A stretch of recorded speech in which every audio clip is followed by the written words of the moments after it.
Hi అండి. మనం ఈ పొండిమిరపకాయల పచ్చడి ఎలా చేసుకోవాలో వీడియోలోకి వెళ్ళి చూసేద్దాం రండి. ఈ పచ్చడిని ఎంతో పర్ఫెక్ట్ కొలతలతో చేశానండి. ఎంత తెలియని వాళ్ళు కూడా చాలా ఈజీగా చేసుకోవచ్చండి. చాలా బాగా వచ్చింది. మిరపకాయలు పచ్చడి పెడుతున్నామండి. ఈరోజు కిలో పొండిమిరపకాయలు తీసుకున్నాము. ఈ విధంగా మంచి కడగలిగిన కాయలు తీసుకోవాలండి. వీటిని శుభ్రంగా కడిగి ఆరబెట్టి గిన్నెలో పెట్టుకున్నానండి. వీటిని తొడియాలు తీసుకొని చిన్నగా ముక్కలు కట్ చేసుకొని తొడియాలు తీసుకోవాలి. ముందు ఇవి కాయలు తీసుకోవాలండి. ఎప్పుడైనా కాయలు కడుక్కునేటప్పుడు తొడియాలు ఉంచుకొని నీళ్ళు వేసి కడుక్కోవాలండి. లేకపోతే తొడియాలు తీసి కనుక కడిగామంటే వాటర్ పోయి పచ్చడి ఖరాబ్ అయ్యే ఛాన్స్ ఉంటుంది. తొడియాలు లేని కాయలు అసలు తీసుకోవద్దండి, నీళ్ళు పోతాయి కడిగినప్పుడు. తొడియాలు తీసుకున్నామండి. ఇప్పుడు మనము కట్ చేసుకున్నాం. ఇట్లాగా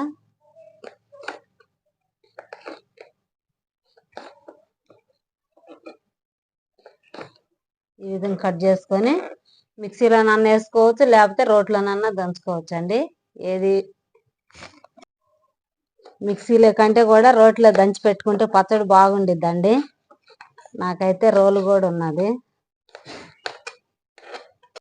ఇవన్నీ ముక్కలు కట్ చేసుకున్నామండి. కిలో పొండిమిరపకాయలు కదా, కిలో పొండిమిరపకాయలకి 200 గ్రాములు ఉప్పు, కల్లుప్పు అండి. బాగా శుభ్రంగా బాగా ఎండబెట్టుకున్నాను. ఉప్పు వేసి రోట్లో దంచుకున్నాం. పచ్చడి రోట్లో దంచి పెట్టుకున్నామండి. ఈ విధంగా కచ్చపచ్చగా దంచుకొని దీన్ని ఒక గిన్నెలోకి తీసుకోవాలండి. ఇట్లాగా ఒక గిన్నెలోకి తీసుకొని రోలు చిన్నగా ఉన్నది కాబట్టి కొంచెం కొంచెం దంచుతున్నా. మనం కాయలు దంచుకోవటం అయిపోయిందండి. ఇగో మొత్తం అయిపోయింది. ఉప్పు కూడా ఇగో ఇది ఉన్నది. చూసి మళ్ళా రేపు మనం తిరగదొక్కుంటాం కదా, అప్పుడు చూసేసుకున్నాము.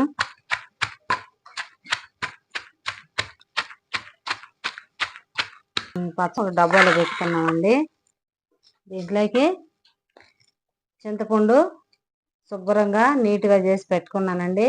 ఎండబెట్టుకున్నాను. 200 గ్రాములు చింతపండు డబ్బాలో పెట్టుకున్నామండి.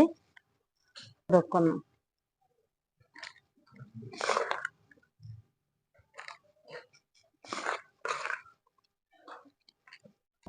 చింతపండు వేసుకొని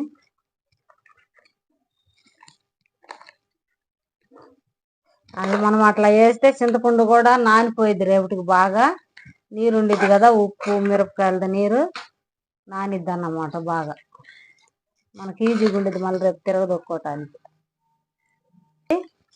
ఈ బాక్స్కి వచ్చేసిందండి. పచ్చడి అయిపోయింది. రెడీ అయిపోయిందండి. మనం మూత పెట్టుకొని పక్కన పెట్టేసుకొని రేపు తిరగదొక్కున్నామండి.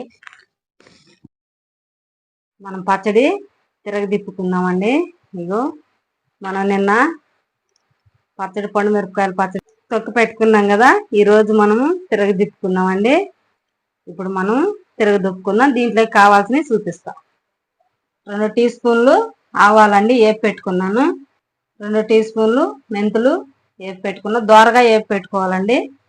2 పెద్ద సైజు ఈ ఎల్లిగడ్డ పొట్టు తీసుకొని పెట్టుకోవాలండి పచ్చడిలోకి. మనం ఈ పచ్చడి బాగా మగ్గిపోయిందండి. చింతపండు కూడా బాగా మగ్గింది. ఇప్పుడు మనం రోట్లో వేసుకొని పచ్చడిని బాగా దంచుకుందాం. మెత్తగా నూరుకుందాం. మిక్సీలో కంటే రోట్లో బాగుంటుంది పచ్చడి తిరగదొక్కోవటానికి. ఇప్పుడు ఈ పచ్చడి మనం తీసుకొని దీంట్లో రోట్లో వేసుకుందామండి. రోట్లో వేసుకొని మనం దంచుకుందాం. ఈ ఎల్లిగడ్డలు పొట్టు తీసి పెట్టుకున్నామండి. ఈ ఆవాలు మెంతులు కూడా పొడి కొట్టుకొని తెచ్చుకున్నాము. ఈ విధంగా పొడి చేసి పక్కన పెట్టుకోవాలండి. ఇప్పుడు మనం పచ్చడి దొక్కుందాం. ఇగో మనము అప్పుడు పెట్టినప్పుడు మిగిలింది కదా ఉప్పు అది చూసుకొని ఇప్పుడు ఈ ఉప్పుని దాంట్లోకి ఇది చేసుకోవాలి. ఈ పచ్చడిని దంచుకుందామండి. మనం రోట్లో మెత్తగా దంచుకున్నాము. దంచి పక్కన పెట్టుకుందాం. ఈ ఎల్లుల్లిపాయలు వేసి నూరుకుందాం పచ్చడిలో.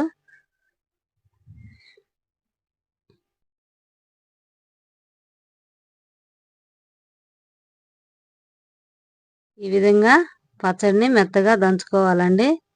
దంచి ఉప్పు కూడా వేసుకొని ఉప్పు కూడా వేసుకొని దంచుకోవాలండి.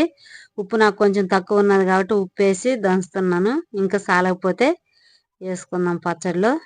ఒకసారి వేసామనుకో అదంతా ఉప్పు కషమైద్దని నేను చూసి వేసుకోవచ్చానని దంచుకుని ఇప్పుడు మొత్తం పచ్చడి నూరుకొని ఒక గిన్నెలోకి తీసేసుకున్నామండి.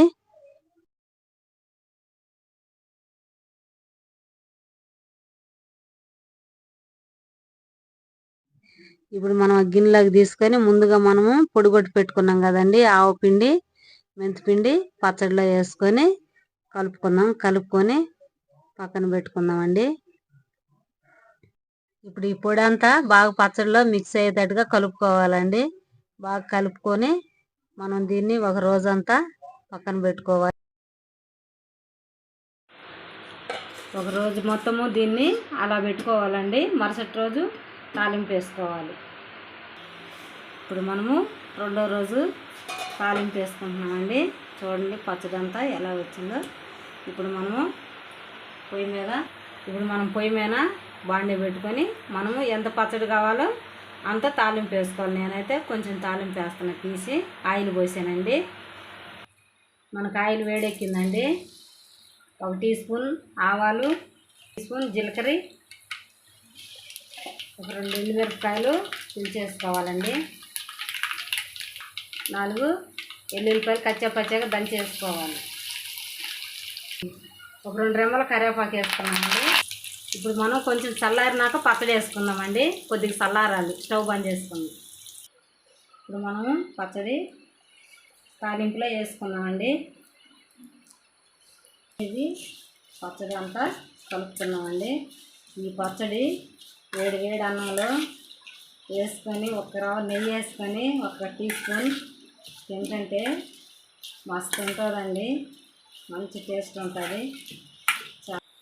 ఇప్పుడు మనం ఈ తాలింపు వేసుకున్న పచ్చడి ఒక గాజు సీసాలే కన్నా లేకపోతే ఒక చిన్న జాడీలే కన్నా తీసుకోవాలండి. ఇదిగో నా కాడ చిన్న జాడీ ఉన్నది, దాంట్లోకి తీసి పెట్టుకుందాం.